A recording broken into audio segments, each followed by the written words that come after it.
So hello everybody, and thank you for being here today. My name is Eric Haskell. I'm the chairman of Hingham's Republican Town Committee, and it's our pleasure to welcome you all to our annual forum for candidates who are running for town office this year. So the way this is going to go is we're going to ask the candidates to come up to the front table based on the office that they're running for.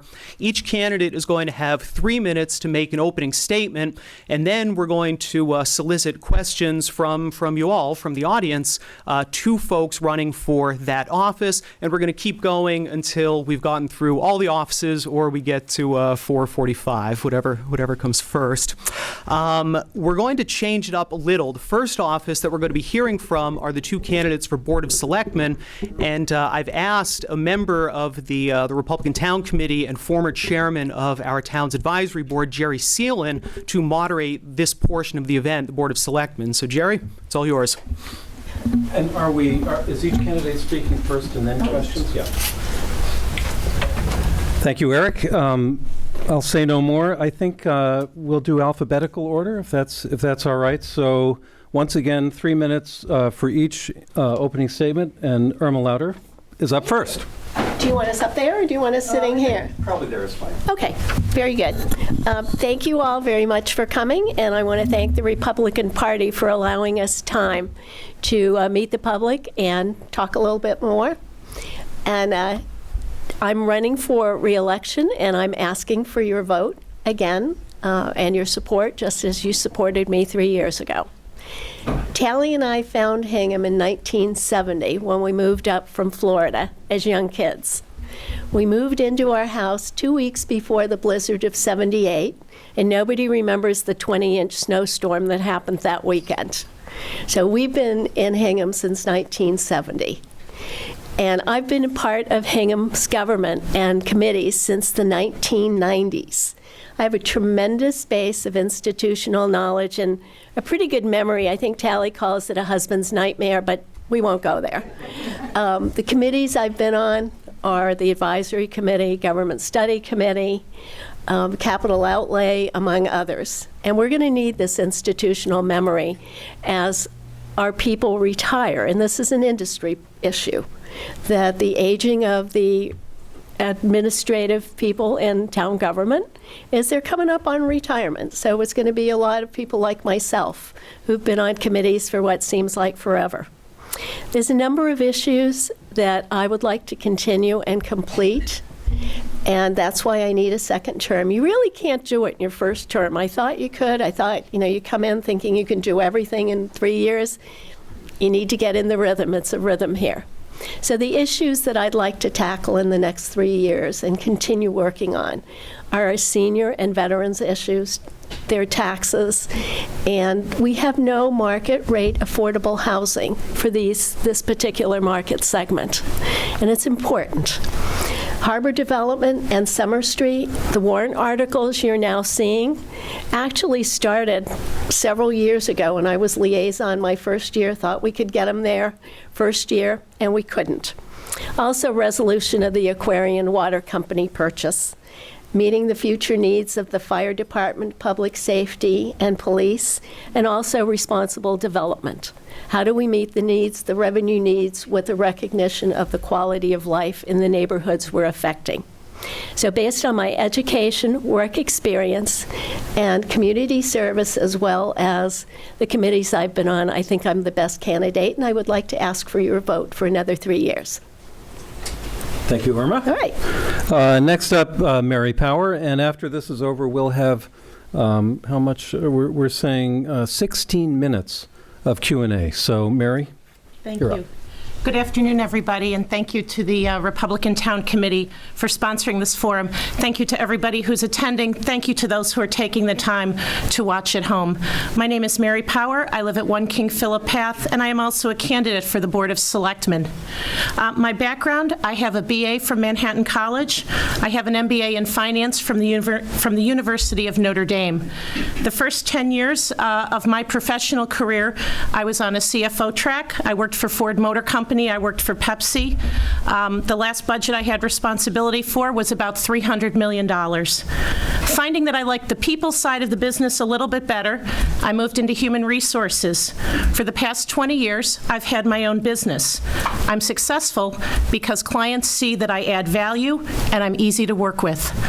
Over the last 20 years, my consulting practice has focused on working with business leaders to help them understand financials and how to use financials to make good business decisions, and on helping managers and supervisors learn how to be good leaders, how to do things like set goals, give feedback, motivate people, and manage conflict. My husband Dan and I moved to Hingham in 2001, shortly before the birth of our first child. Our sons Connor and Brendan are in 8th grade and 6th grade at the Hingham Middle School, and they are our proudest accomplishments. Dan and I are both very active in the Hingham community. I've served on the Bear Cove Park Committee, the Zoning Permit Study Committee. I led the Friends of Hingham Public Schools. I'm a past president of the Hingham Mothers Club, and for many years, I've been the school liaison for the Hingham Food Pantry. For the past 5 years, I've had the privilege of serving on the advisory committee. This is my 5th year, and I'm the chair. I like to think that in all my volunteer efforts, I'm the kind of person who makes what I do a little bit better. And in the course of my work on advisory, I'm particularly proud of the fact that I've brought in a lot of the tools and techniques that I've learned as a finance professional and that I've taught people to make the advisory committee even better at analytics and understanding trends. I also think that I've helped the advisory committee in terms of learning how to understand and manage complex issues to resolution. I'm running for selectman because I think Hingham has important decisions to make that are going to affect our town for decades to come. I think my financial experience and my collaborative, respectful leadership style that works to consensus are exactly what Hingham needs as it moves forward. Thank you for listening. Thank you to both candidates. Now we'll open it up for questions. We'd love it if everybody who's got any question at all, please feel free. We're allowing 1 minute for each response, and if by some chance the audience is too shy, which is unusual for Hingham, but if you are, we do have some questions that we can ask from the podium. So, questions. Don't be shy. If you have a question, raise your hand and I'll pass the microphone.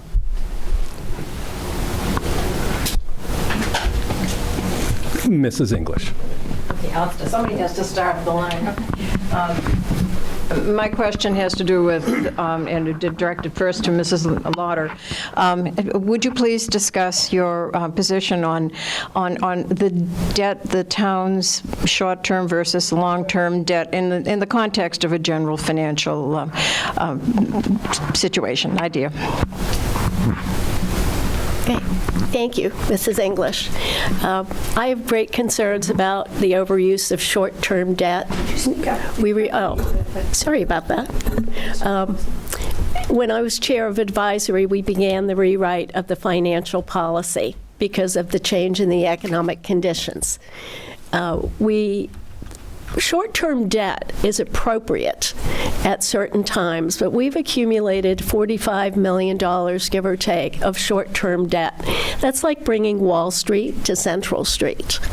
I think there's a place for short-term debt. I'm happy to say, as a result of a Board of Selectmen objective and a team that was put together working in conjunction with the advisory committee, that short-term debt is being converted to long-term debt.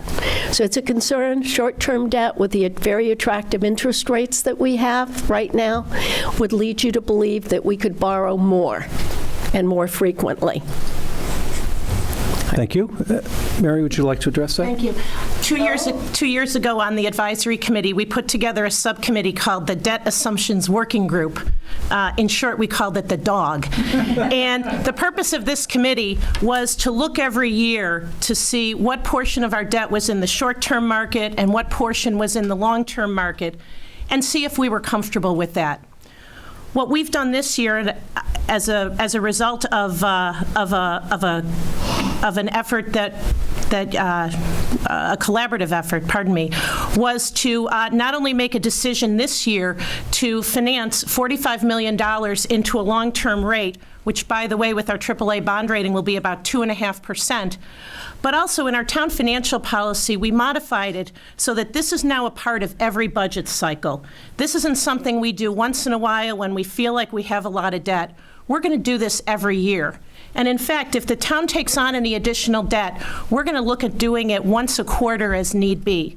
I think this gives us assurance that we'll be looking to manage the debt for years to come. Thank you. Any other questions? Sorry, Nick. That's my son. Hi, Nick. Well, if no one else has a question, I'll ask one, and then maybe that will trigger some more interest. Let's do this one for both, and we'll start with Mary, since Irma started first last time.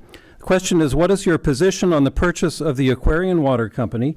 If you favor it, how do you propose to financially manage the capital cost of repairs and replacements, such as the South Hingham Water Tower?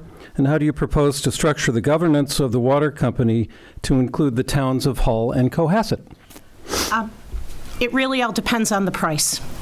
Right now, as you may know, we've just concluded litigation with Aquarian in the Suffolk Business Court. I was privileged to attend part of that trial.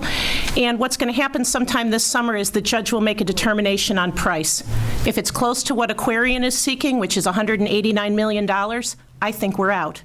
If it's closer to what the town thinks is an appropriate valuation, which is in the neighborhood of about $60 million, I think we take the next two steps: a detailed engineering study to understand the system and its value, as well as looking at governance, which could be complicated because, as many of you may be aware, the Hingham Water Company also services Hull and about 309 customers in Cohasset. We need to take a very thoughtful, planful approach to looking at this. And as one of my colleagues on advisory says, we have to be careful along the way that we don't fall in love too much with the idea and lose our perspective. Thank you. Irma? Well, I agree with my opponent here in some respects. I believe the first step is that we complete the litigation process, which would be the receipt of a price. We've already spent $100 million, $1 million on it. Well, could be $100 million. $1 million in legal expenses. And I will pledge to everybody that should we go the next step, it will be done as much in public as possible. I believe there are very large costs coming in the operational support systems, the transition costs, and I'm in dead neutral until we get that price. But I do promise we will do it all in public. Thank you. Audience? Yes, ma'am. I'm going to direct this to Mrs. Lauder first. You've mentioned it today already. You always seem to say, you put qualifiers around the words affordable housing. You always seem to say affordable housing for seniors or for veterans. Why do you phrase it that way? Do you recognize that many young people are burdened with student debt and that many have been brought up and educated in Hingham? And what is lost to a community that does not have a diverse population? I couldn't agree with you more. I separate affordable housing into two pieces. Affordable market rate housing that is available to everyone, and affordable housing as defined by the state that involves lotteries. I agree with you, we need affordable housing for young families. The largest segment of population that we're losing right now are the seniors that made the town what it is, that made it attractive for all of us to want to live here. So I couldn't agree with you more. I believe we need affordable housing, both market rate and as defined by the state for all segments. Thank you. Mary? I look at it maybe a little bit differently. I think when you're talking about affordable housing, we need to look at our entire town and everybody who's part of our community. And in a lot of cases, that includes our children who may be they leave Hingham, they go to school, they come back, and they can't afford to move back in. as the parent of 2 middle schoolers, I would love for my children, if they choose to be able to come back and live here. I think that means that we have to do 2 things. We have to make available housing, and, we also need to keep in mind that what is affordable to some may not be affordable to others. For example, a $400,000 home requires probably about an annual income of about $100,000 a year. That may not be affordable to people, particularly many of our municipal employees, when you look at some of the salary structures we have. So there's that piece of it. I think we also have a responsibility to manage our town spending and make sure that we don't overburden residential taxpayers with escalating property taxes. Thank you. Yes, sir. I have a question for Mary. Since you're familiar with the acquisition study of Aquarian Water Company, Thank you. That way the audience can hear at home. was there any engineering studies done on the distribution system and the facility system? In that study, what I could read, it looks as if they did some sort of a study on that. It's my sense that they have a number, okay, that they're probably going to use for capital over the next 5 or 10 years. Are you aware of that study at all? Or how far did it go? I mean, if we've already looked at it and we know we need to put $2 million a year in the ground and bring it up to standards, okay, have we already done that? The cost of an asset management program after the fact is going to be pretty significant, okay? Thank you. I think the study you might be referring to was conducted, I think it was by Tata and Howard on behalf of Aquarian Water. And this document and many others I would mention are available on the town website on the Water Company Acquisition Study Committee page. And, a study was done about the condition of the infrastructure, but that study was done several years ago. And, if you think about it, if you were to go buy a house and somebody were to say, well, I have an inspection that was done a few years ago, it's probably pretty good.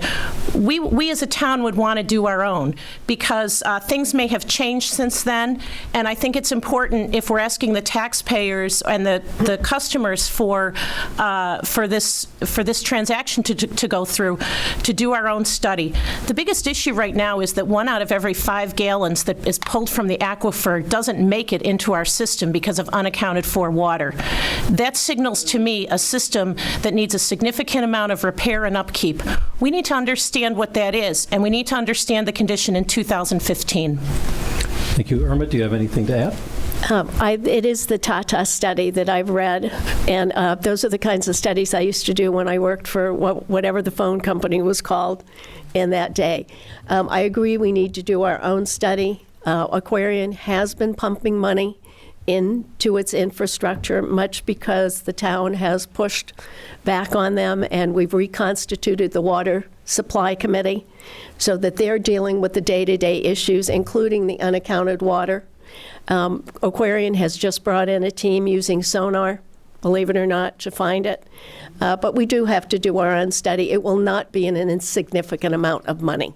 So thank you for the question. It was a good question. Follow-up question. If we purchase that company, will the revenue support the debt as well as the capital improvement so there won't be a burden on the taxpayers?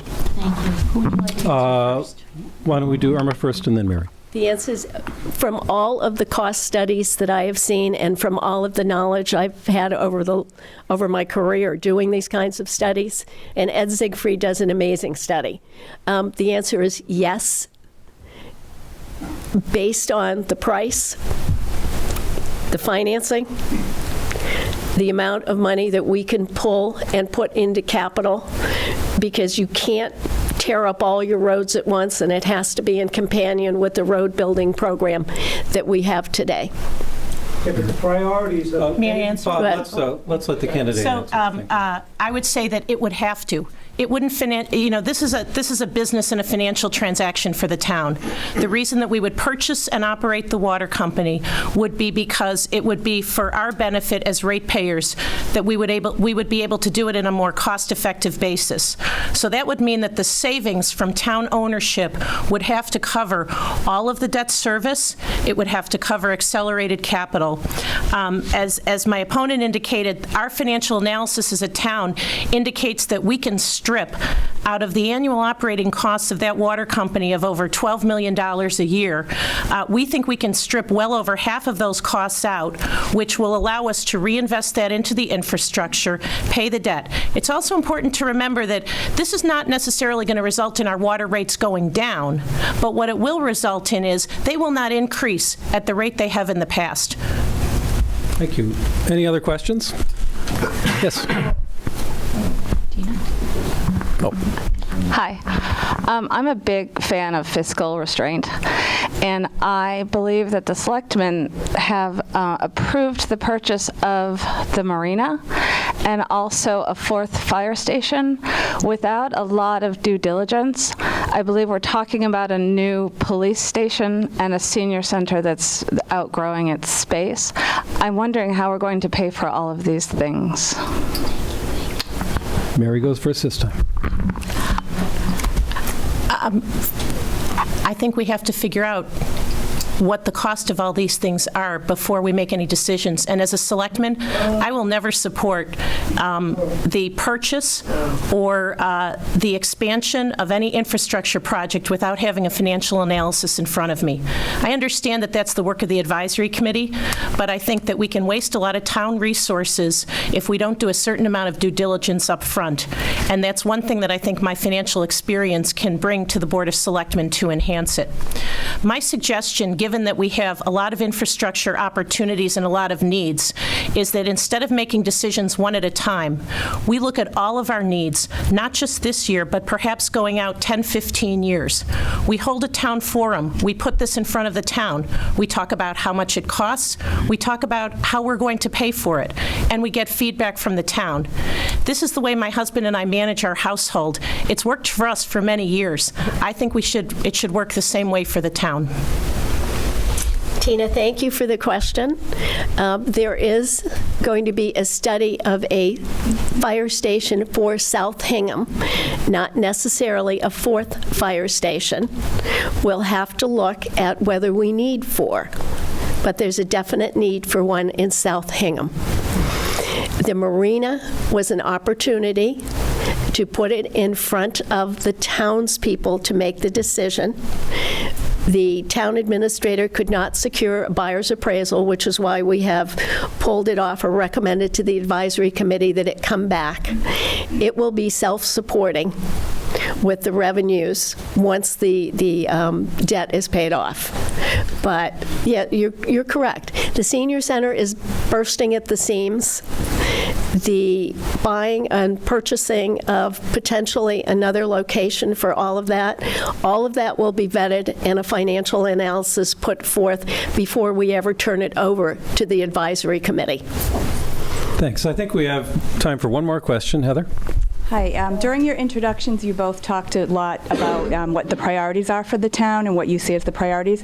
If you could only pick one, what would that one priority be that you want to work on? And if you could just expand upon that priority a little bit more. Irma, you can start. Yes, everything. You're correct. There's a lot of priorities out there, but we're very blessed to have a lot of volunteer committees to help us with going through this. For me, I think of all the priorities I listed, responsible development would be the top. We are going into a period of stagnating revenues coming in, but our appetite for spending is not. And we need to find ways to responsibly develop potentially South Hingham, keeping in mind the quality of life and recognizing the quality of life of the neighborhoods. If we can do the responsible development, which will bring in more revenues, then we can do some of the other things that I listed. But there's a lot that can be done in parallel, too. So thank you for the question. That's a very good one. Thank you, Mary. I think the biggest priority that we face as a town is leadership. And it has to do with transition. It has to do with morale. It has to do with making sure that Hingham is a great place for people to work and for people to volunteer. Our AAA bond rating is premised on the quality of our management and the soundness of our decisions. That has everything to do with our hardworking town employees and our very, very dedicated volunteers. Without them, we can't begin to take a look at any of the many opportunities that we've talked about over the last half an hour. So to me, that's where it starts. Over the next few months, 4 individuals with a combined 120 years of experience are leaving the town. I believe the Board of Selectmen have a responsibility to not only manage that transition, but to model and set an expectation for the type of behavior and leadership that has characterized this town for many years. Thank you very much. Very enlightening. And let's give a round of applause to our selectman candidates.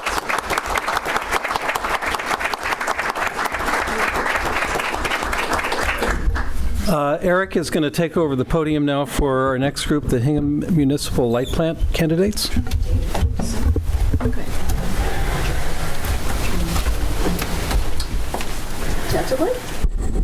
Thank you, Jerry, and thank you to both Irma and Mary for being here today.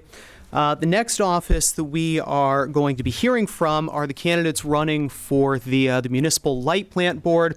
And we have with us today Dave Ellison and Roger Freeman. So, Dave, if you would like to give a 3-minute statement.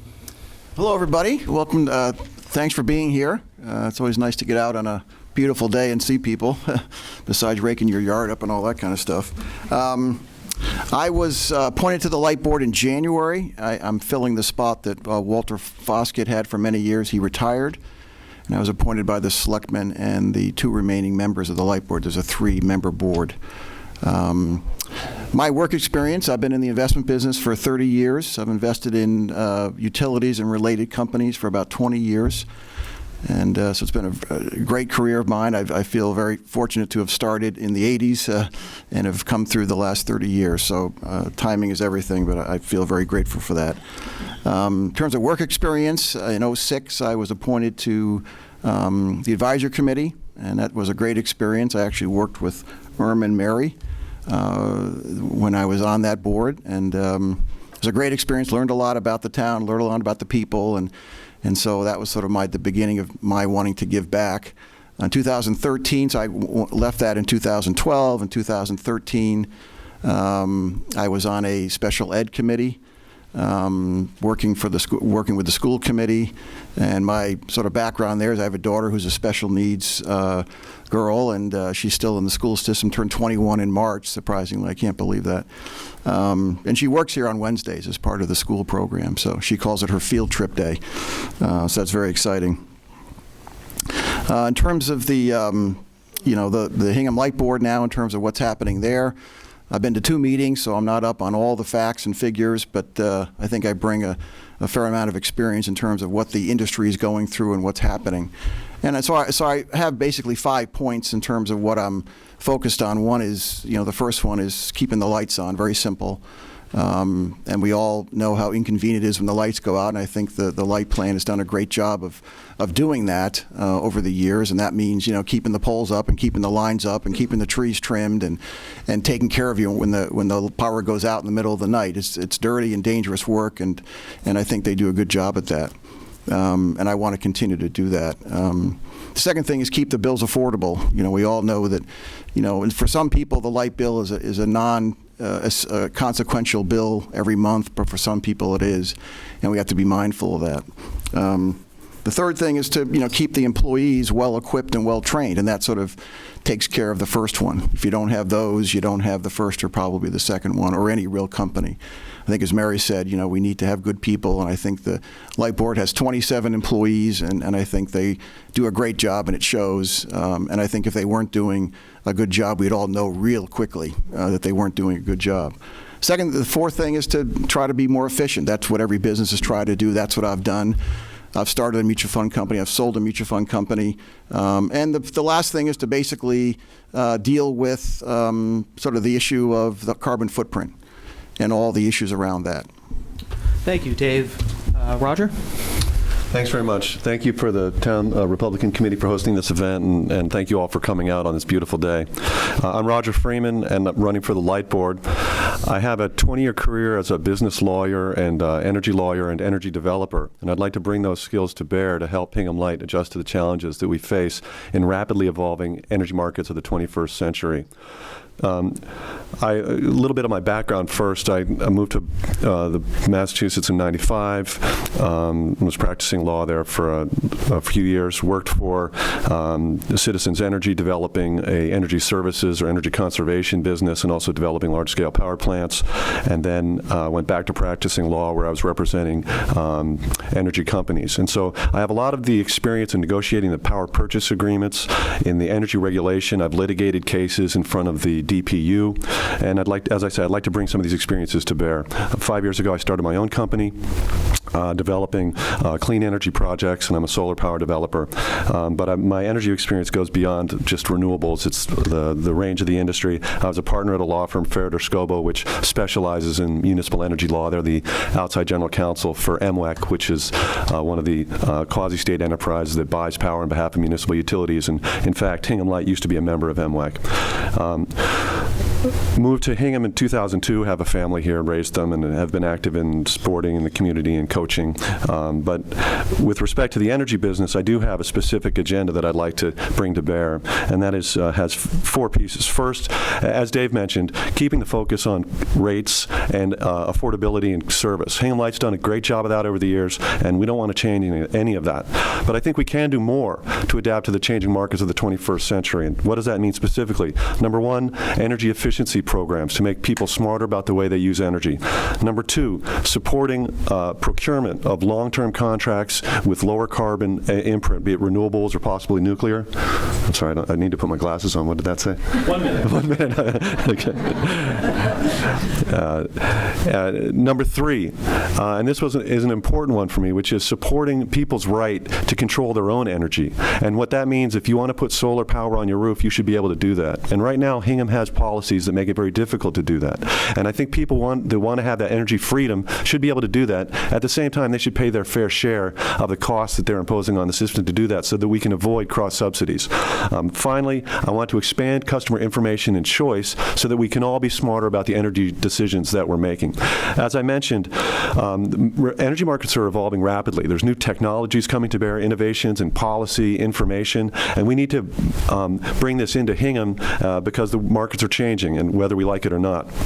Finally, I just want to say that we have a unique opportunity in Hingham because the people own the electricity company, and we all have a great opportunity to shape our energy future. And so with your help, I'd like to do that. Thank you. Are there any questions from the audience for, yes, Bob? Give you the microphone. Thank you. Recently, a lot of telephone calls, about 105, I think, already, from energy providers to residents outside the Hingham Light plant trying to sell you electricity, energy. I mean, what's the power company's position on that? Are there any penalties for leaving the grid? It seems to be a big deal now. Any idea of where we're going with that? Roger, why don't we start with you on that one? Okay, so as a municipal lighting company, Hingham Light is not subject to the state regulations that apply to the investor-owned utilities. And so Hingham Light is not subject to the restructuring law, and Hingham Light is still a vertically integrated utility, meaning they buy their own power, they sell it on the lines, and they sell it to their customers. So there's no third-party providers are allowed to sell power in Hingham. That's the law, and I don't think that's going to change unless Hingham makes a decision to do so. I think that'd be a fairly significant step. You know, we're a small company. I say we. They are a small company, and you need to manage that process carefully. So right now, it's not required. They're not required to offer third-party providers the opportunity to sell electricity at a commodity level. We also get calls, or the guy up at the Home Depot will ask you if you want to put solar panels on your roof, and you can't do that with a third party either. My idea would be to make Hingham Light more proactive in offering those opportunities to the citizens itself. Thank you very much. I think I would agree with Roger. I mean, obviously, the facts of the laws are correct in the sense that, they're not required. And the reason for that is a lot of the municipal power companies are quite small. And they're not that profitable. Now, our company we have about $30 million in revenues, and we make roughly $2 million, and we give $500,000 to the town. We could give more, give less, and the rules are you can earn between 0 and 8%. If you earn more than 8% in equity, you have to give it back. We currently target 4%, and I say we. That's been the board policy. Again, I've been to 2 meetings, so I haven't made a lot of policy yet, but that's what they're doing. And so the goal is to, I think the goal of the law is if you come in and change that, these companies have a risk of becoming insolvent. And then what happens then? How do they maintain the lines? How do they take care of the infrastructure that requires them to take care of? So that's the risk, and that's the issue that we're dealing with, is this change and how we're going to deal with that. So, Thank you. Other questions from the audience for these gentlemen? John Asher? I'd be interested in your views as to the opportunity within the town to emulate what's been done in Hull and Situate in terms of becoming a generator of power as well as just a purchaser. Why don't we start with you, Dave? Okay. Well, as a, I think I'm not a big fan of doing one-off things like that. I think we would be much better to wait for the commercialization of, let's say, wind power. Now, Hull has 2 windmills. I happen to own a house in Hull, and it costs more per kilowatt than it does in Hingham.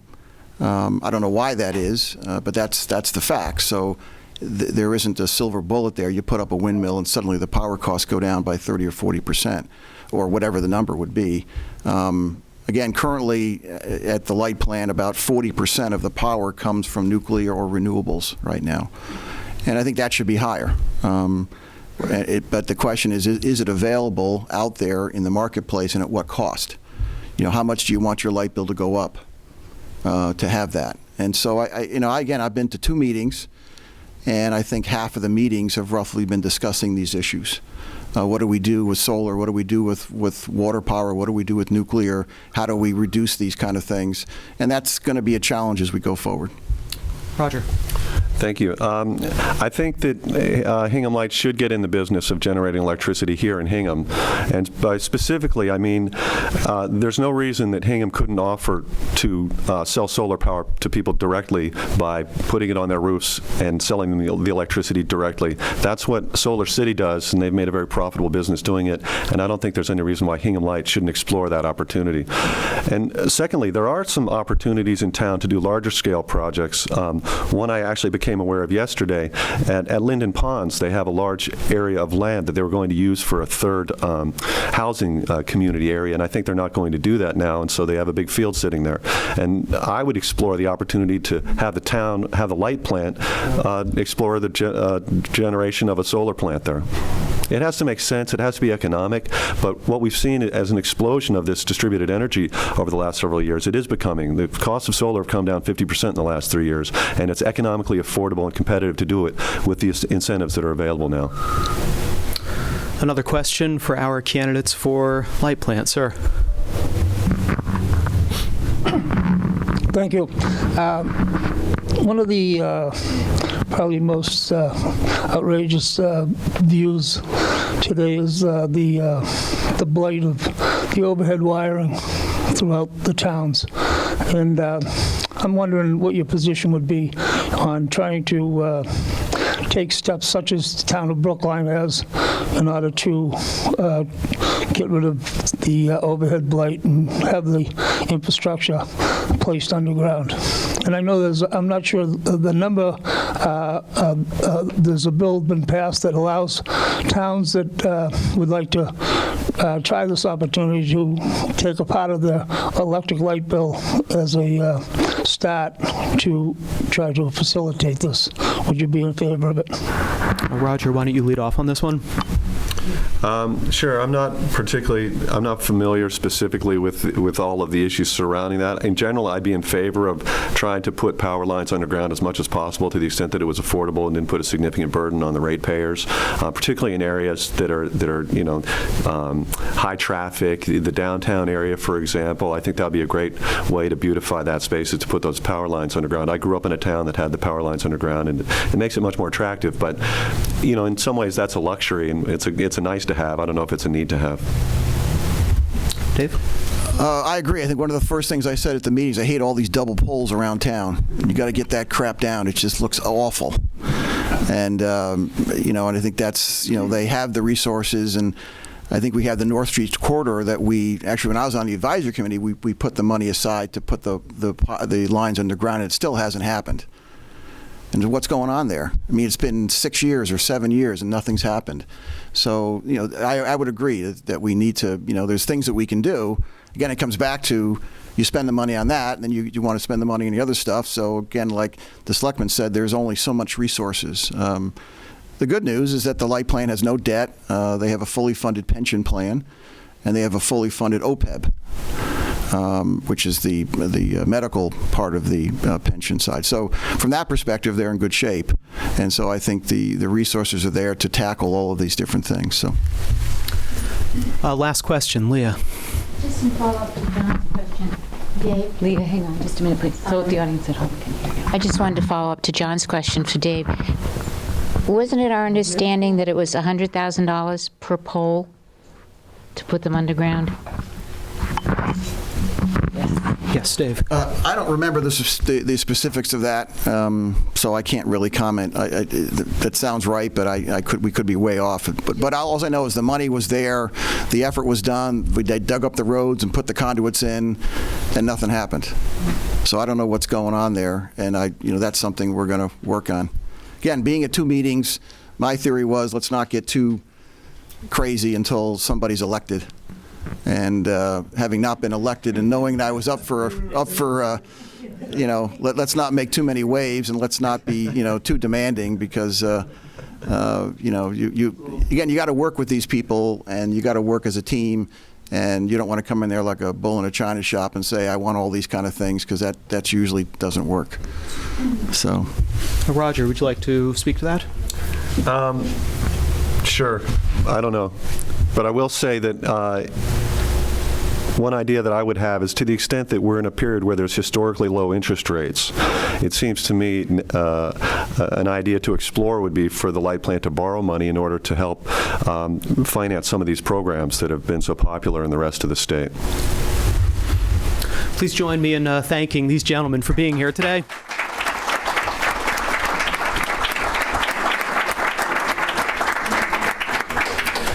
And I'd like to ask the candidates for a town clerk and housing authority to please join us at the front table.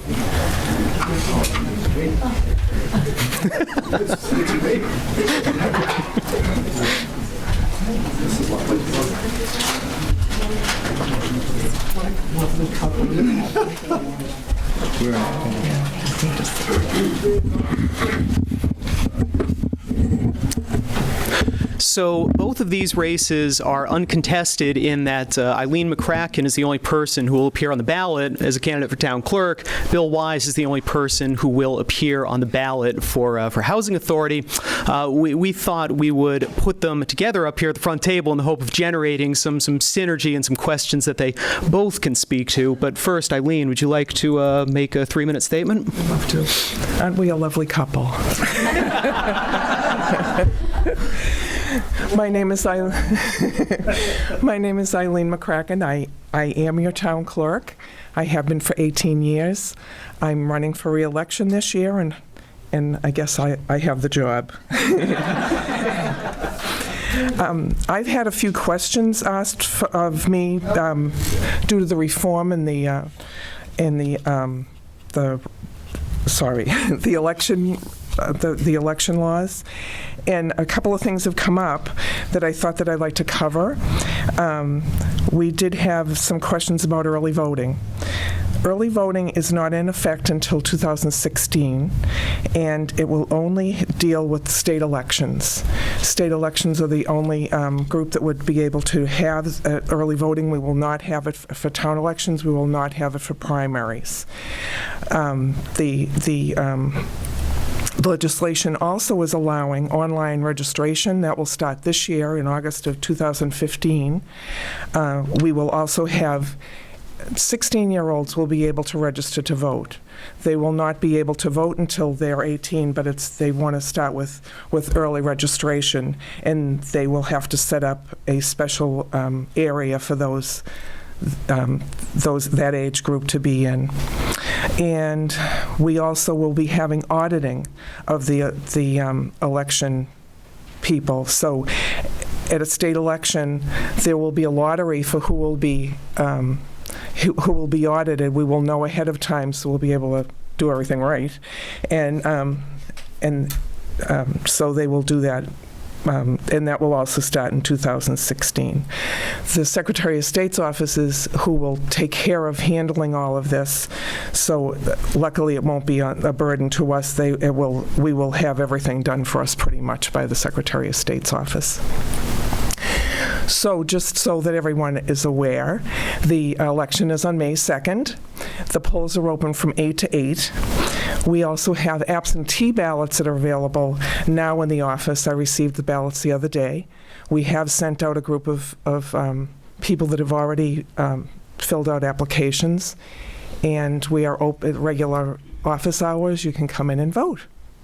So thank you for listening today, and it's Bill's turn. Thank you, Eileen.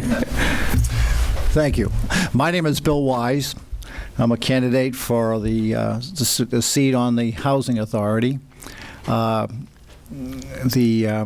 want to just give you a little background on how that came about so quickly.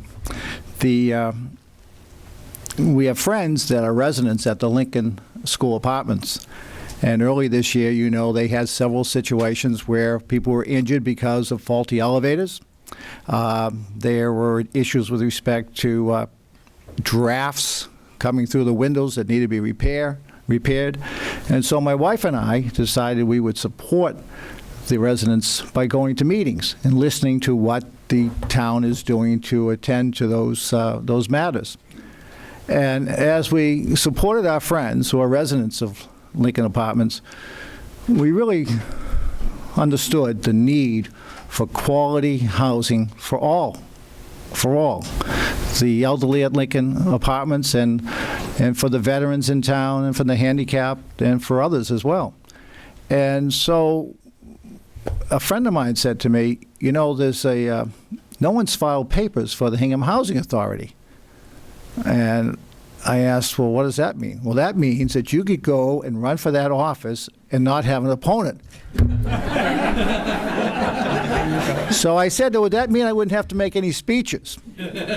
He said yes, but he obviously lied. So anyway, several friends went out and gathered about 100 signatures, and I'm on the ballot, and of course I'm unopposed.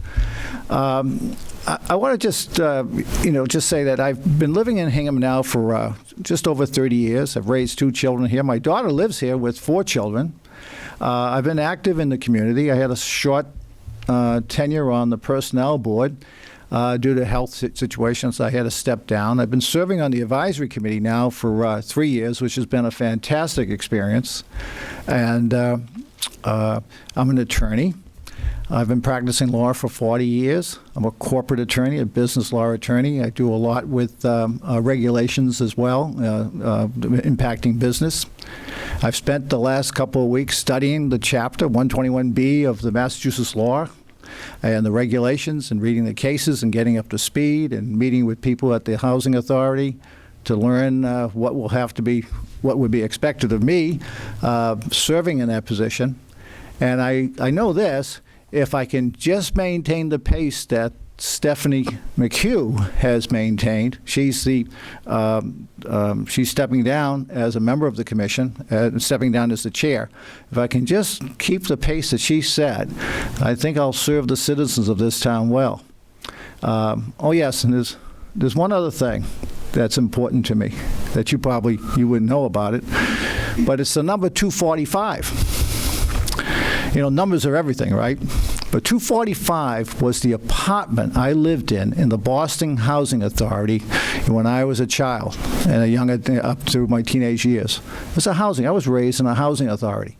So I know something about safe, quality, sanitary, and secure living space for families in need of assistance. And I also know that because in that housing authority where I grew up, we had handicapped people. There were many different races, ages, religions. It was a marvelous experience for a young fellow to grow up in a diverse community such as that, and it taught me an awful lot. So I want to make sure that those qualities of safety, sanitary, and secure facilities are available for everyone who comes into contact with the Hingham Housing Authority. And where's the, wait, one more point, where's the TV? Okay, there it is. Now, right now, there might be 4 grandchildren watching this at home. And so I'm going to drive my daughter crazy when I wave to them as they now jump all over the place, up and down. There's Bubby. So anyway, with that, I'll end my remarks. Thank you. Thank you, Bill. Does anybody have a question for either of these candidates or for both of them? Betty? It's my understanding that the Housing Authority has no jurisdiction at all over the Lincoln School apartments. They're run by a board of governors. The Housing Authority only has to do with the Thaxter Street and the Section 8 apartments around town. So we aren't, I didn't think the town was in a position that the Housing Authority is Thaxter Park. It's not Lincoln School apartments. You are right. Yeah. You're 100% right. Any other questions? Heather, in the back. Let me get back to Heather. Thank you.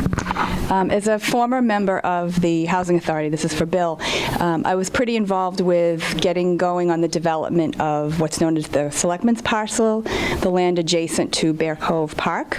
I've been a little out of the loop on that, and I just wanted to get your thoughts on, if you have any thoughts on the development of that, or where that might be going, or where you might see the Housing Authority be involved with such a development for affordable housing. You know, I do not have any opinion on that right now. It's just a little too early into the process. In fact, when I found out that there was 16 acres available, I just thought that was incredible. That the Housing Authority has access to that land. So it's going to be an interesting period of time for the commissioners to consider what they should be doing with that. But I don't have an opinion on that now. Eileen, just so you have the opportunity, would you like to speak to that? To that? You're welcome to. Oh, okay. I don't think the Housing Authority has control over that land. I think it's the Affordable Housing Trust. There is a section that the Housing Authority does have, so there you go, Bill. Okay. Other questions? Let me ask one of Eileen, and that is, I was having a conversation recently with my father-in-law who lives out of state, and he was saying, you know, a town hall in Massachusetts, for a town like Hingham that's been around for 375 years and counting, must have a treasure of an archive. And I wanted to see if that's the case and what you're doing in your office to preserve that heritage and make it available to the public. It's a great question, because we are, through the CPC, we have been able to get monies to be able to do that. I have an archivist in my office right now that is taking care of our older records. She's helping us clean out what we don't need, and she's helping me to preserve everything we have, all these great boxes that everything is going to be kept in, so that they don't get destroyed any more than they may be already. And are there plans to make those publicly available, or are they already? They are already, yes. Other questions for these two candidates? Well, thank you, Bill and Eileen, for joining us today. Thank you very much.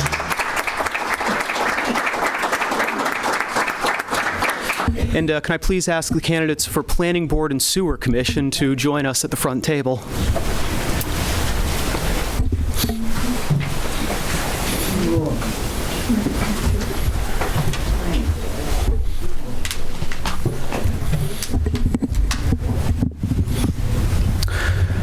Now, for these two boards, we have 3 candidates up here and 3 open seats. Each of these 3 gentlemen is running unopposed. Bill Ramsey is the only candidate for Planning Board.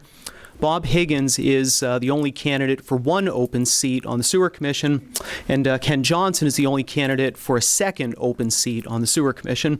So with that, Bill, I'll invite you to say a few words. Sure. Well, it's good to be up here with my former Little League coach. Bob was my Little League coach growing up. So it's good to be up here with Bob. First of all, I want to thank the town committee for organizing this event. I also want to apologize for my wife is running for rec commission. She can't be here today. She's on a business trip for work. But on the way over here, I spoke to her on the phone. I said, I got 3 minutes to talk. What do you think I should talk about? And she said, well, whatever you do, don't try to be funny, witty, or charming. Just basically be yourself. So I've been on the rec commission 5 years. I was elected 5 years ago. I'm running for re-election because I love the community development process and the planning process. In terms of my service on the planning board, I was the chairman of the planning board 2 years ago. I also served as a clerk. Prior to my work on the planning board, I was involved in an array of different positions in town government with the planning process. I was an alternate to the planning board. I was an alternate on the zoning board of appeals. I worked in the zoning permit study committee. Proud to say that I drafted the enforcement portion of our bylaw when I was on the zoning study committee. And this year for town meeting, I put a lot of work into the warrant article that speaks to parking A3 determination. So that's going to be something I'm looking forward to. As the chairman, I noticed a deficiency there. I lived in town my entire life. I was born in town. Proud to say I was born in town. I started getting involved with town government right after I graduated from college. I served on the rec commission. I was elected to the rec commission right after I graduated from college. Was proud to do that. I've been involved with a variety of veterans issues in town. Been on the Veterans Council since its inception, very involved with other veterans organizations in town. I'm a lieutenant colonel in the Army Reserve. I live on North Street with my wife. We have 3 children, ages 4, 2.5, and 1, so we're both very, very busy. I've become an expert in changing diapers the last couple of years, I can say that. So going forward, with respect to what the planning board does, most people don't really know what we do unless you've appeared before us.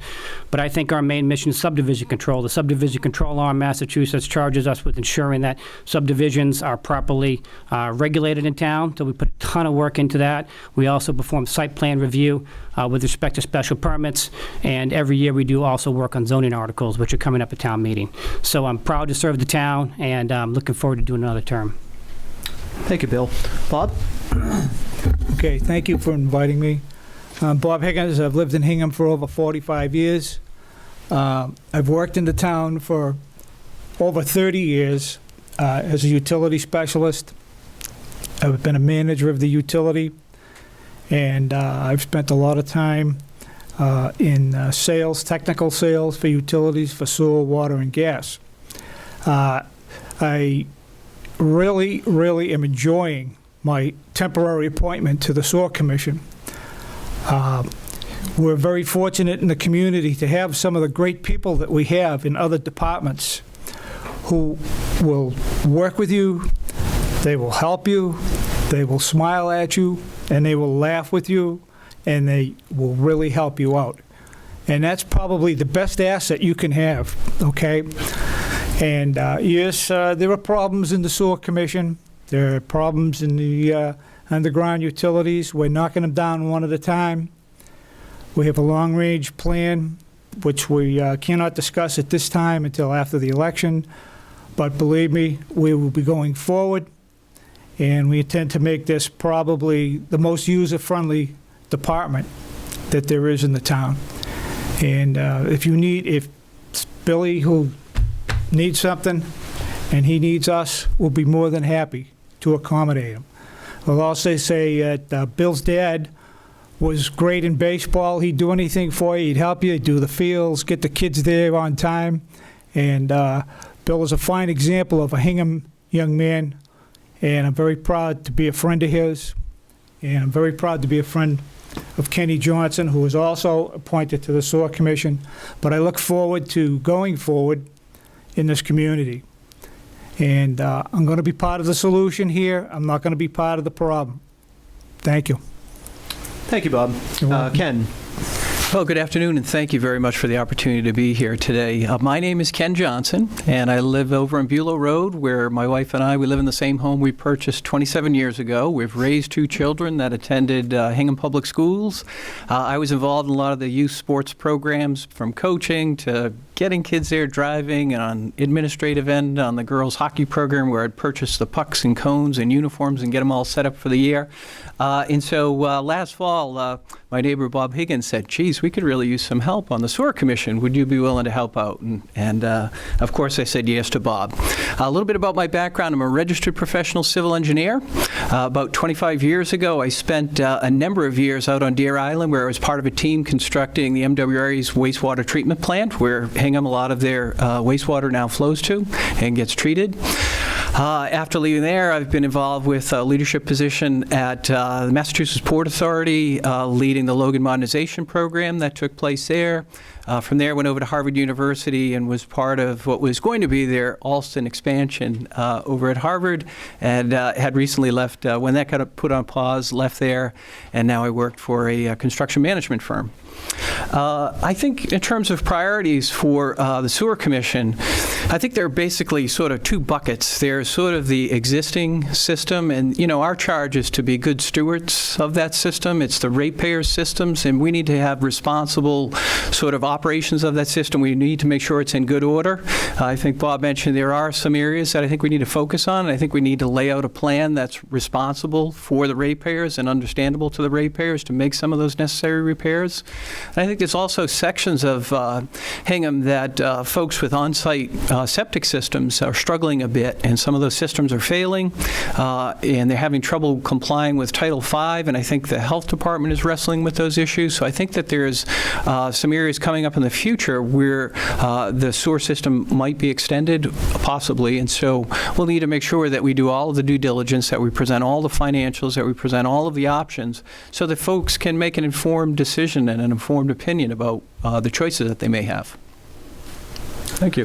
Thank you, Ken. Do we have questions for these gentlemen? Yes, ma'am. I wondered where you're thinking of possibly extending the sewer line. And the question was where the Board of Sewer Commissioners is considering extending a sewer line. Bob, do you want to go first? Currently, there is no plan in place. Okay, there has been some chatter about World's End, but that's a very, very long way off. And World's End is not in the Hingham Sewer District. So we will have to petition the MWRA, first of all, to include that in the Hingham District. And the other issues over there are environmental. There's some significant, you have Hingham Harbor, you have the outer estuary, and then you have the remainder of the inner estuary down between Hingham and Hull that's there. So that would be probably the next location, but it hasn't been identified as yet by the Board of Health. They're still wrestling with some issues down there, okay, of septic. And so until we get the marching orders and what have you, but when it comes, we'll be more than happy to do diligence, okay? And it will get done. Ken? So I think Bob answered that accurately. There has been, the town has had a committee that's worked on a comprehensive wastewater master plan that's going to lay out for the next several decades, if there were going to be expansion. They've sort of prioritized areas, and so I think all of those reports are available up on that committee's website, and that report's still in draft form at this time. And Bill, from your perspective on the planning board, is there anything you'd like to add to this topic?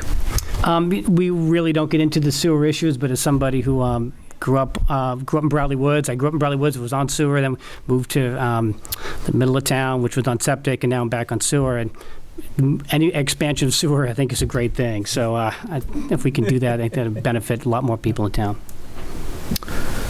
Other questions? Yes. Just a minute. Thank you. Hi, I guess it's for Bob Higgins. Two-part question. Yes, sir. One is, what percentage of Hingham actually is on sewer? And the second question I had is, when you mentioned that there was some plans in the process, but they were contingent on the election, why would that be? We currently have some issues that we're dealing with. We're looking at, and we're trying to make a consensus approach to our consulting engineers. and I'm not able to speak to it at this time because it's a very complicated issue. And in June, at our June meeting, there will be some public information coming out as to what this is in respect to.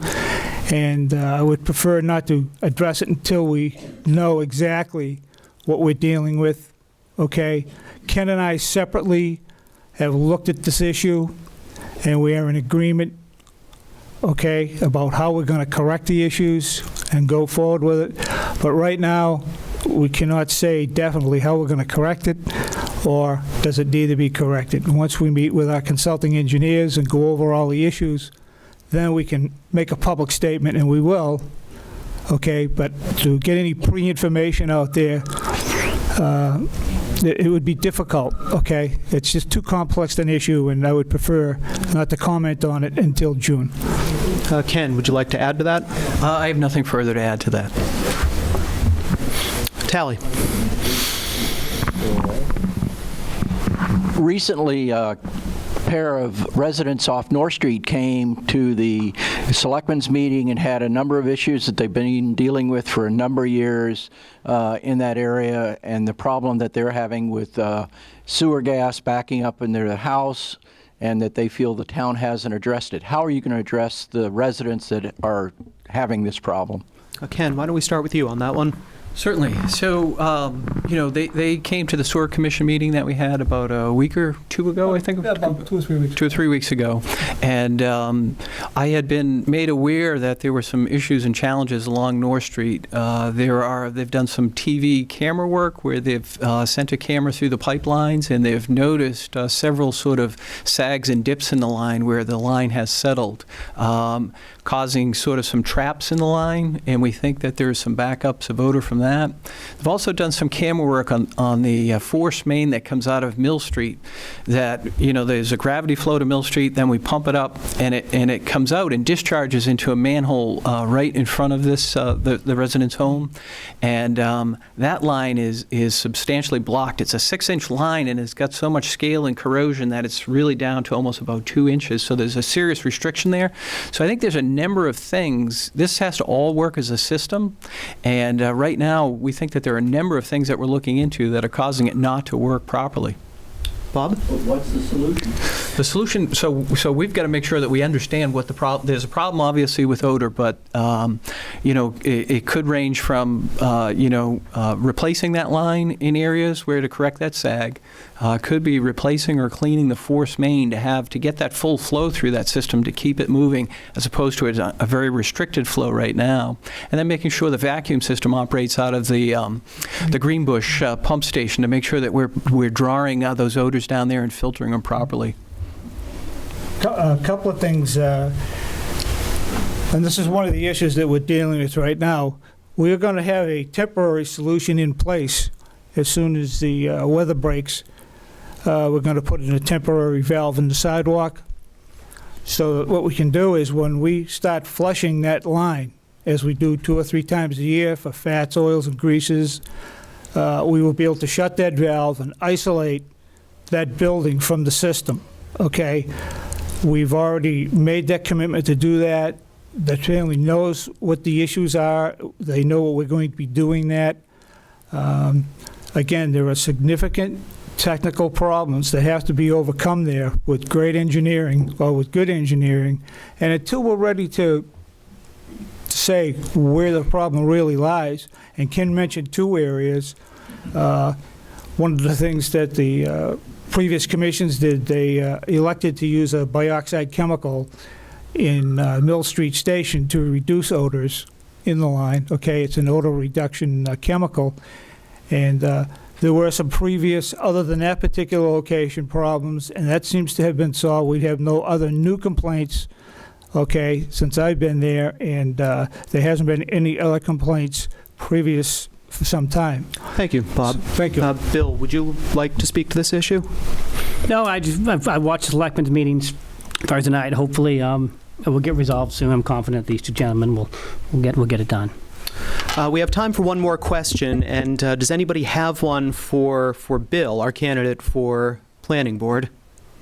Let me ask one then from the chair up here. There's some concern that the level of grandfathering that occurs in Hingham might start to run up against state law that requires uniformity in zoning. Do you think that's an issue? And if so, is it something that you believe the town ought to address proactively or wait for somebody to raise it to the town? It's a great question, and the Zoning Board of Appeals actually advanced an amendment this past year dealing with the uniformity article. To give people in the audience a little more information about it. What it says is you can't have two-family dwellings in any house built after 1941. Anything built prior to 1941 does allow for two-family dwellings. Well, as an attorney, I researched the law in depth, and I do think that it's a problem. The uniformity is a problem. It's inconsistent. The Mass General Law does state that you cannot have districts that are parsed out in that way. So the Zoning Board of Appeals very courageously advanced an article that's going to address this, because it's not a popular issue in this town, given how much we do like our history and the way the town is. And at the planning board meeting, I said I do like this issue. I think it needs to be addressed, but I'd like a remedy in place first. So before we lift it and we open up the entire town to two-family zoning, I think it's essential that we have a remedy in place first. And whether or not we put it in different districts or how we do it, I'm looking forward to working with. But the planning board, one of my colleagues on the planning board always says we're stewards of the town. And I think she's great when she says that, because she's right. We have to be careful of unintended consequences and how we introduce zoning articles, and I think with the ZBA and with the members of the planning board, I think we're going to have a good solution, hopefully within the next year or so. But thank you for that question. Thank you. Ken, would you like to speak to the issue of uniformity in zoning? No, thank you. Bob? Well, thank you, gentlemen, for being here today.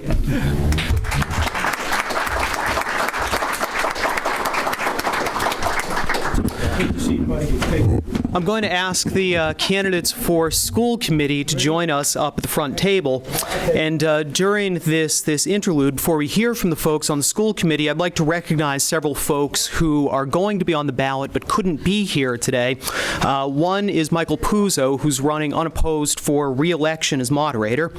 Another person who sends his regrets is Michael Shaughnessy, who's running unopposed for re-election to the Board of Assessors. Peter Bickford is running unopposed for re-election to the Board of Health. John Stoddard is running unopposed for a separate seat on the municipal lighting plant. That is, his seat is separate from the folks we heard from earlier. And then finally, Erin Kelly is running for school committee. And Erin actually asked us to share with you that she's a candidate for the school committee, regrets that she couldn't be here today, has lived in Hingham for 10 years, has a career in financial services, and has previously been involved with the PTO at the Old Colony Montessori, the Wilder School Board, and is currently the East School representative for the full-day kindergarten group.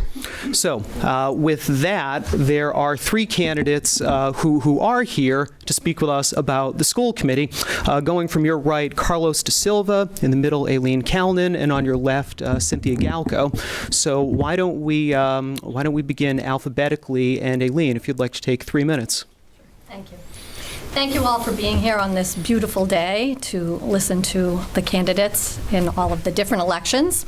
I am Aileen Calnan. I've lived here in Hingham since I got married in 1988 with my husband David, who actually grew up here in Hingham. I am a lifelong resident of the South Shore. I lived in Quincy until I was 10, then moved to Duxbury, graduated from Duxbury High School, and was the first member of my immediate family to go to college. I went to Wellesley College, and after that I went to Boston College Law School, where I graduated cum laude in 1987, and I've been practicing law here in the Hingham area ever since. I have been extremely active in a multitude of different areas of Hingham life. When we first moved here, I became active in the Newcomers Club. Then we started having children, and I proceeded on to the Mothers Club. And then I started to become involved in the Hingham schools. And I have extensive experience in being involved with the Hingham schools. I am just, for the first time in 9 years, not the vice president or president of one of the school PTOs. I was vice president, then president of the middle school PTO, and then went on to be vice president and president of the high school PTO. In addition to my volunteerism within the school system, I also currently sit on the Hingham Affordable Housing Trust. I just finished serving on the study group that was part of the planning board's study group on accessory dwelling units. I also was a CCD teacher at Resurrection Church for 8 years. And in addition to my town activities, I volunteer as an attorney representing children through the Plymouth Probate Court system. I did receive the 2014 First Justice's Pro Bono Award last year for my pro bono work through the Plymouth and Barnstable court systems. I also read for the Talking Information Center, which is a branch of WATD that's for the visually impaired. I read the newspaper every Wednesday morning for that group. I felt like school committee was just the right next step for me. My youngest daughter is graduating from high school this year. While I've been very involved in the schools, I also won't have anybody in the Hingham Public Schools come next year. So I will bring a different perspective to school committee as well, which would put me in the minority of people that would be sitting on school committee. There are 2 open positions available, and I am seeking one of your votes for school committee this year. I too went in thinking that I was going to be unopposed, and now it's turned into quite a campaign, which I'm enjoying getting out there, meeting people, hearing what their issues are, and certainly learning more about what people think needs to be addressed at the school committee level. So thank you very much. Thank you, Aileen. Carlos? Good afternoon, and thank you very much for taking some time of your precious time to be here with us. My name is Carlos da Silva. I live at 5 Taurasi Road. I moved to Hingham in 2007. I live right next door in the city of Quincy, where I was very involved on citywide affairs, from PTOs to Citywide Parents Council, as a former chairman of the Ward 2 Democratic Town Committee. When I moved here, I also participated on the Zoning Board of Appeals. I served on that body as well. Once I moved here in 2007, within a matter of a week, I joined the local committee, the Hingham Democratic Town Committee, served as an officer for 7 years, in which 3 of those 7 I served as a chairman, which is I just stepped down recently to run for this seat.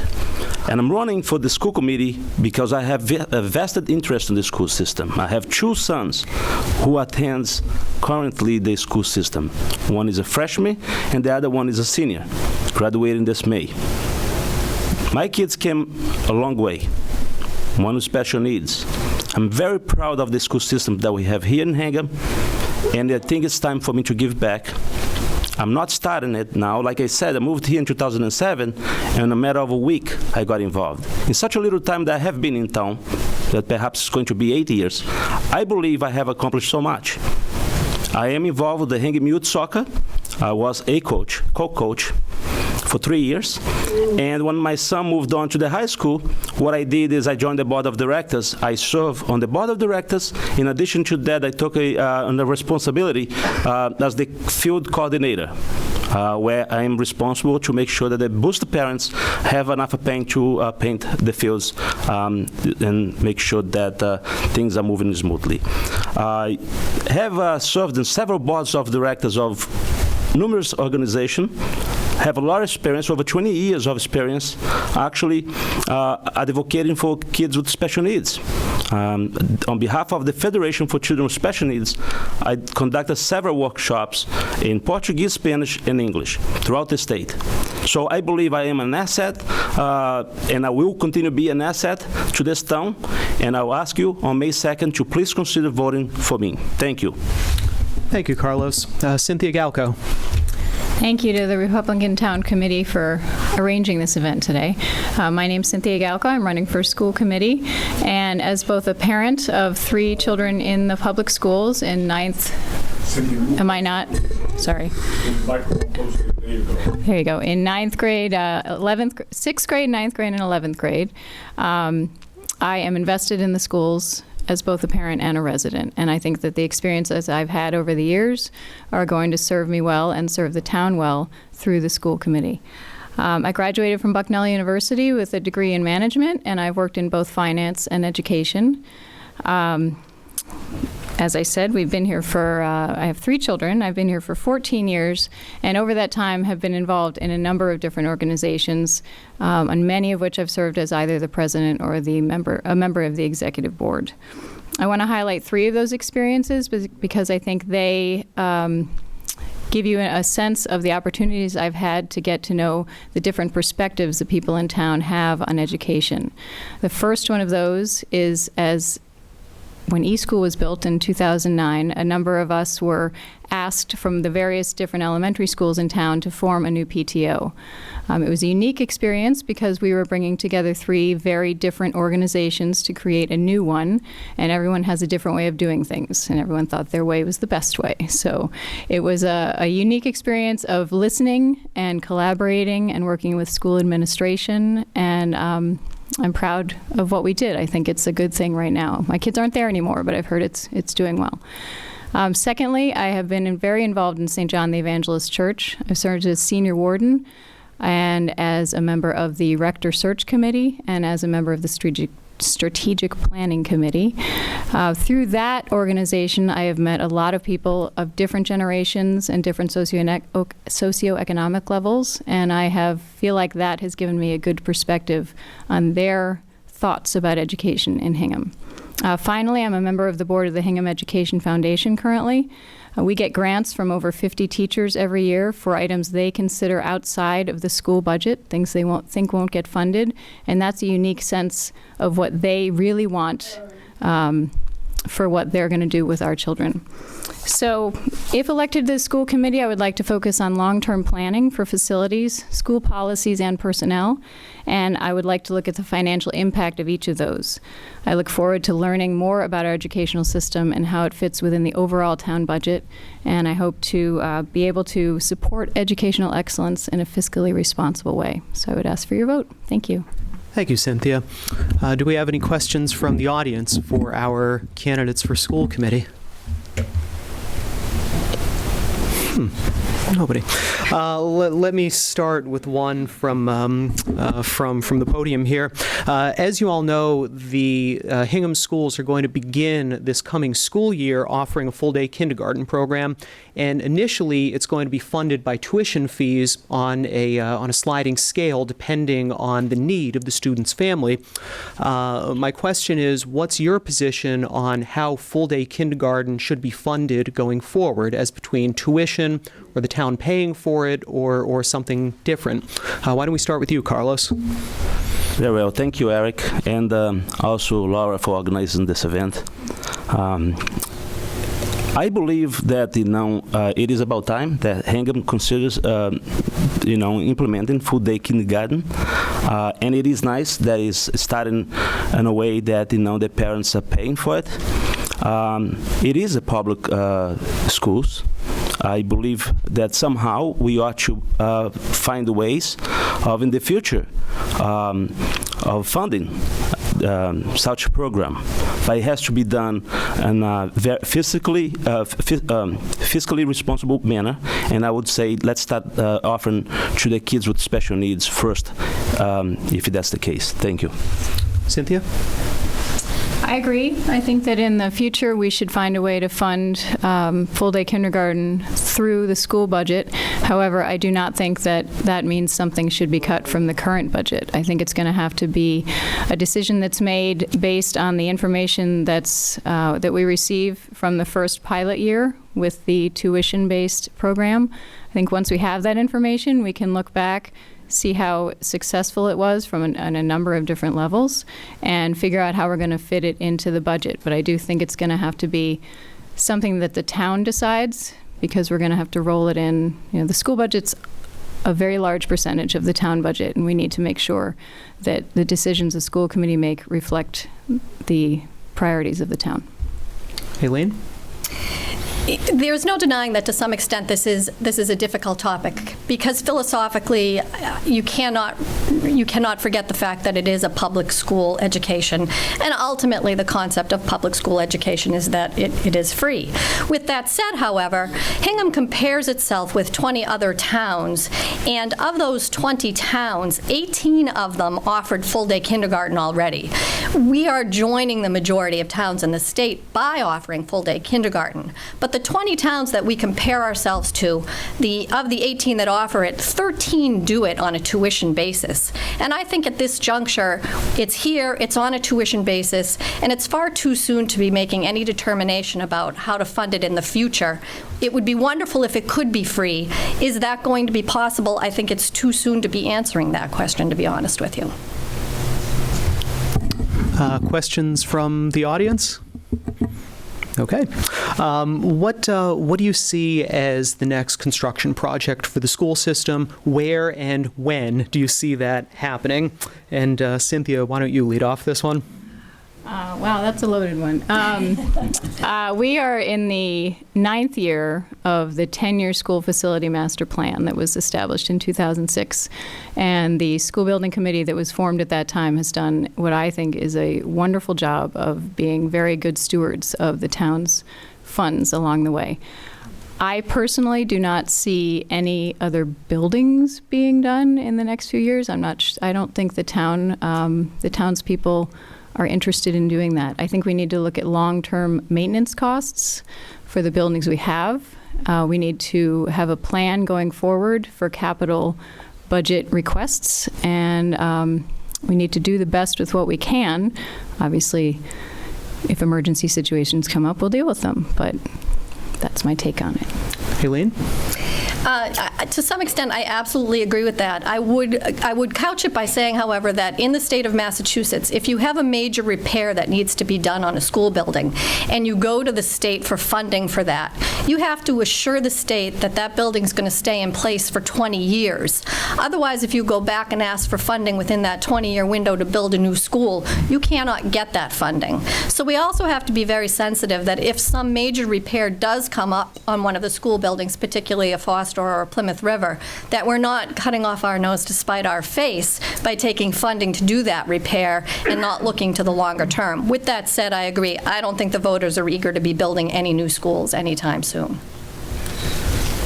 Based on my research, I have not found that there is any plans of building any new facilities in the next few years. But I'm very interested in continue listening to the community. One of the things that I actually have been heard a lot that we don't have very good maintenance plan in place. If elected on May 2nd, my intention is actually to look thoroughly towards the capability of hiring a competent, licensed person to help the superintendent look at the facilities that we have now. I think we are constantly building, but we do not have a good maintenance program in place.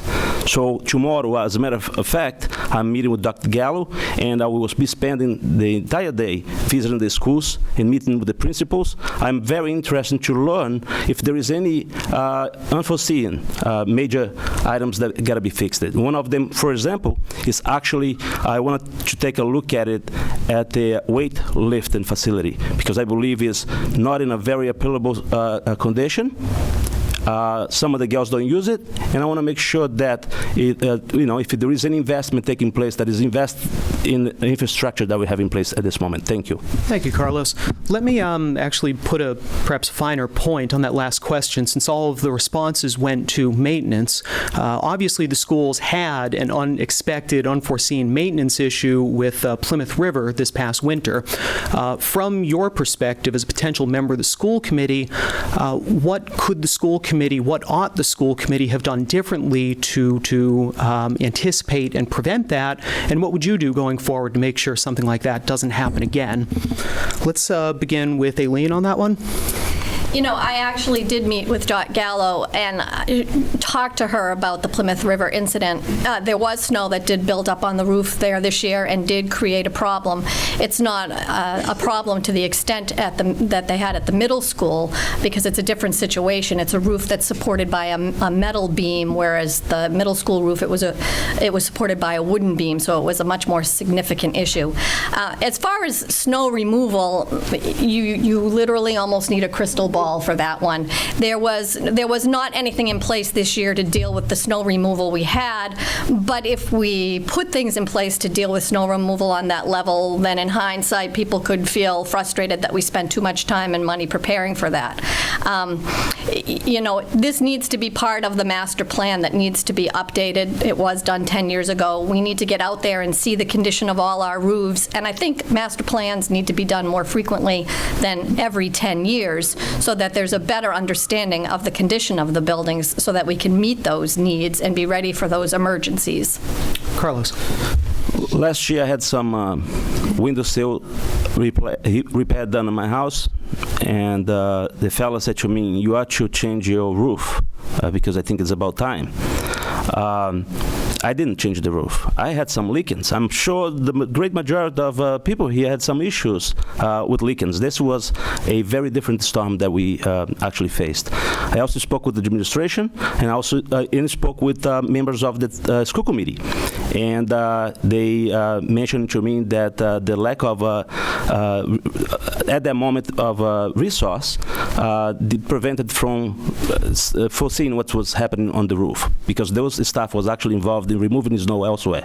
So things happen. And I mean, I think what I addressed earlier, if we have right hand that helps the superintendent and other staff deal with issues, perhaps we can plan better and things like that won't happen. But like one of you said, it's hard to foresee what's going to happen in the future. Cynthia? As I understand it, the Plymouth River School issue was essentially a confluence of events that probably won't happen again. But one of the things that the school, one of the resources that the school department depends on for assistance in clearing roofs and clearing other aspects is the town DPW. So essentially those folks were busy cleaning up the rest of the town. And unfortunately, for the schools, the roads take precedence over the schools. So I don't think that kind of thing will happen again, although it's certainly something they need to plan for. I do think that one thing we could do is take a look at the current schools and figure out which ones have roofs that are supported by wooden beams. I know at Foster School, there was a proactive measure taken to hire some people to shovel off the roof of the gym, because that was noticed as supported as wood. So if we do that kind of thing, we can certainly be planned better in the future. Yes, ma'am. I wondered if you could talk about what you would want to improve in terms of educational programs at the school. The question was what the candidates would focus on improving in terms of educational programs at the school. Carlos, why don't we start with you? Thank you very much for that question. It's one of those questions that actually I hear throughout the campaign trail, is that we sometimes are very focused on the athletic facilities and perhaps forget about the academics and focus on the learning. I believe that we ought to think about extracurriculum activities. I like the fact that last year we started with robotics.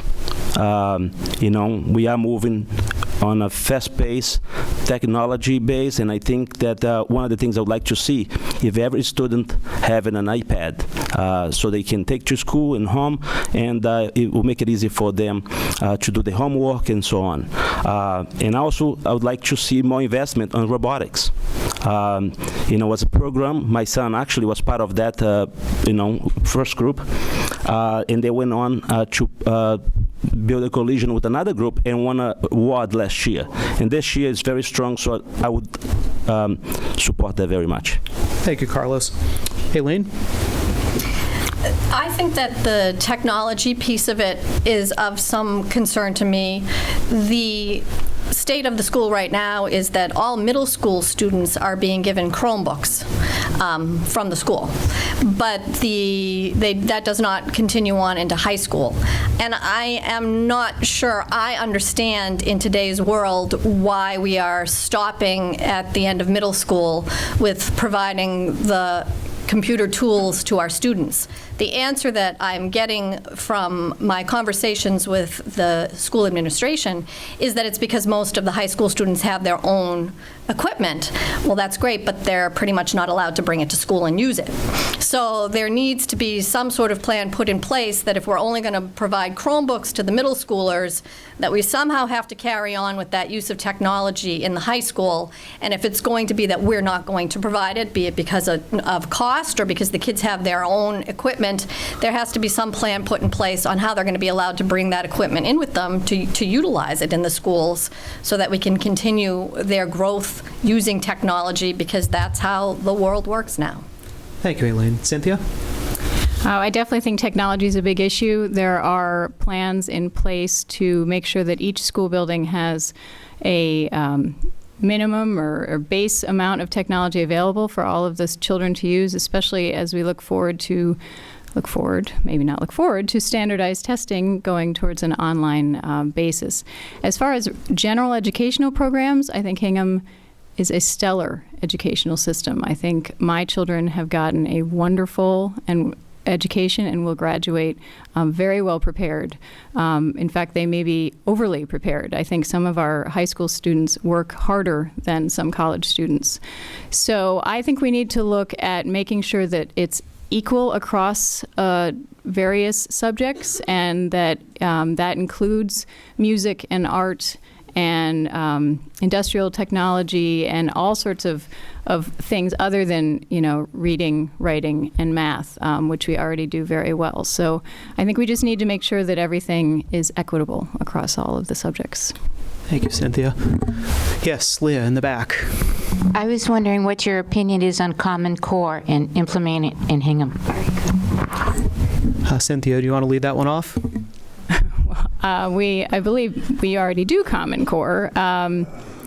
I do not know enough about Common Core at this point, not having served on the committee, to be able to speak to that too well. But obviously, we're going to have to follow what the state of Massachusetts guidelines say.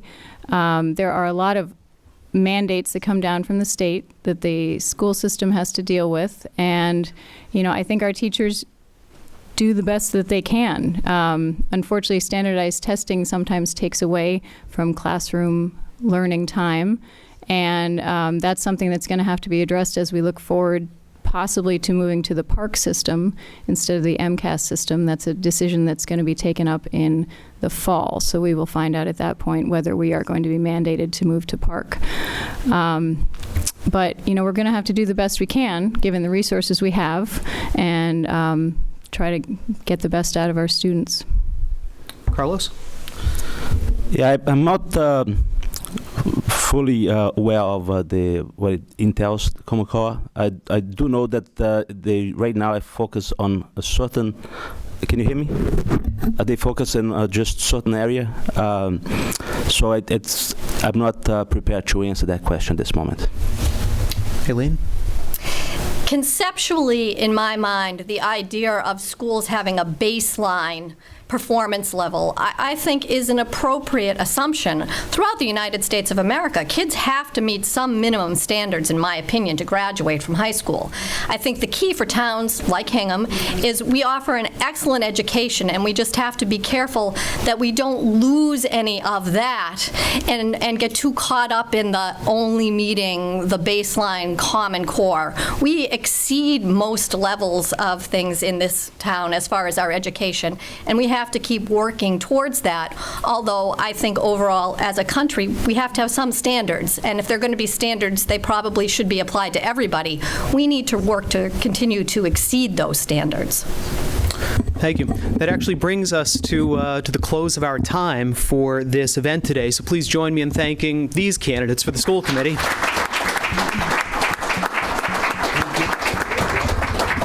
There are a number of other folks who deserve our thanks and acknowledgement, and those are the folks who helped organize this event today.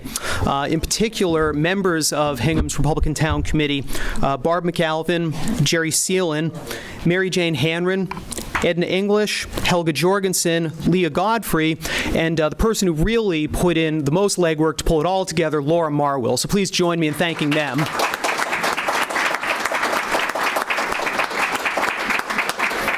The town election is Saturday, May 2nd. Polls are open from 8 in the morning until 8 in the evening. Don't forget to vote. Thank you for joining us today.